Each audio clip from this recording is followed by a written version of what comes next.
queridos do quinto ano, como estão?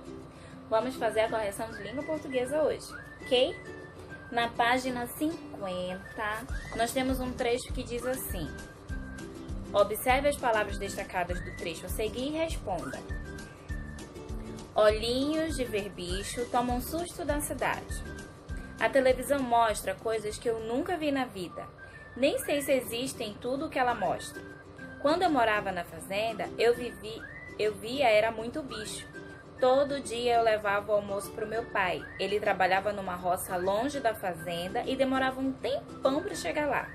Na beira da estrada, eu já vi cobra venenosa, já vi tamanduá-bandeira carregando filhotinho nas costas, já vi um bando de araras com as asas muito azuis. Então vamos lá. Pinte as partes parecidas entre as palavras em destaques. Que palavras estão em destaque? Olhinhos e filhotinho. Então você vai pintar o que elas têm em comum, certo? Qual o sentido dessas partes no texto? Quer dizer que os olhos são pequenos, o garoto era pequeno quando ele olhou, quando ele viu, os olhinhos dele eram pequenos, e filhotinho indica que é um bichinho menor, certo? Reescreva na página questão 20 agora. Reescreva o trecho a seguir, escolhendo duas maneiras diferentes de indicar o tamanho reduzido dos substantivos em destaque. Do substantivo em destaque, no caso, é apenas um. Ele trabalhava numa roça muito longe da fazenda e demorava um tempão para chegar lá. O que isso significa? Como que eu coloco esse substantivo em tamanhos diferentes? Só que ele diz assim, tamanho reduzido. É importante essa parte. Então, vamos lá. O tamanho reduzido quer dizer que é menor. Eu posso dizer, ele trabalhava numa roça pequena, longe da fazenda, e demorava um tempão para chegar lá. Quando eu uso a palavra pequena, eu também dou ao substantivo uma característica, que é um adjetivo. Eu estou informando que ele é menor, certo? Pronto. Um outro jeito de dizer essa mesma frase é o seguinte: ele trabalhava numa rocinha. O diminutivo aqui, ele está dizendo que a roça era menor. Também está cumprindo a mesma função. Eu tenho duas maneiras de indicar que o substantivo foi reduzido. Ele está no diminutivo.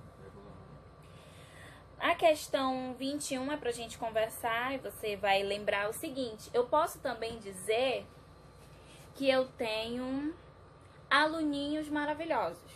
Quer dizer que os meus alunos são pequenos?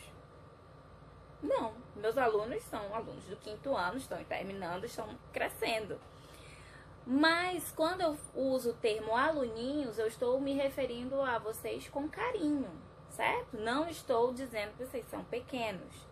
Eu posso dizer, eu moro numa casinha muito confortável, mesmo que eu more numa mansão. Se aquela casa é cheia de amor, se eu gosto daquele lugar, se eu trato ele com carinho, eu vou dizer que é pequeno também. Mas não é questão do tamanho, eu estou levando o substantivo a refletir sobre o seu valor sentimental, certo? Na questão 22 diz assim: o cara chutava uma bola e eu puxava assim de lado, com medo da bola me acertar. A palavra em destaque tem sentido cara. Quando diz assim, o cara. Parte do corpo, será que ele está falando da cara ou do rosto? Será que ele está falando do lado da moeda? Será que ele está falando que é uma pessoa? Ou algo muito caro? E aí? O que ele quer dizer quando ele diz o cara chutava? Ele está dizendo que era uma pessoa. E depois você vai escrever duas frases em que a palavra cara tenha outro sentido. Então, além de pessoa, de eu dizer que alguém, eu digo assim, aquele cara veio aqui. Geralmente a gente fala cara para quando a gente não conhece ou quando a gente quer dar destaque, né? Olha, aquele menino é o cara na matemática. Então, vamos lá. Eu posso usar cara para determinar uma pessoa. Posso usar cara para dizer que algo está com valor elevado. Posso falar cara para o rosto. O fulano deu um tapa na cara. Ou ele levou um tapa na cara que ele machucou o rosto. Então, você vai pensar nos tipos, nos sentidos que existem. Na questão 24, você vai pesquisar ali, as palavras estão em destaque. Tem 3 palavras em destaque. Você vai organizá-las no quadro, informando qual é a paroxítona. Aí a gente vai relembrar o assunto que vocês já estudaram. A oxítona e o monossílabo tônico. Na questão 25, você vai classificar a palavra memória, importância e história. Qual a classificação dela? São paroxítonas, só que são paroxítonas terminadas em ditongo. Essa é a regra. Então, você vai olhar aí, todas essas palavras aí, tem algumas que são paroxítonas também, mas elas não terminam com ditongo. Então, vamos ver. Tragédia é paroxítona, termina em ditongo, então circula a palavra tragédia. Relógio é paroxítona, termina em ditongo, circula ela. Ingênuo é paroxítona e termina em ditongo. Só é monossílabo tônico, então ele não entra na classificação. Álbum é paroxítona? Termina em ditongo? Não, termina em M. Trágico é proparoxítona. Pérola, proparoxítona. Solitário, proparoxítona. Não, é paroxítona terminada em ditongo. Então, circula solitário. Família, também.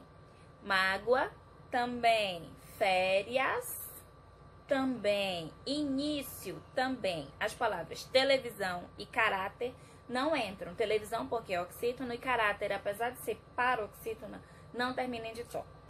E embaixo, na questão 26, vocês vão pesquisar e encontrar palavras que entrem dentro da classificação.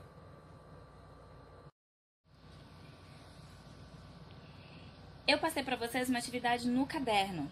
E essa atividade pedia o seguinte: eu pedia que vocês fizessem 5 frases. Lesse o texto do Neo Mozart lá na página 26, 27. Depois de ler o texto, você escolher 5 frases de cada tipo.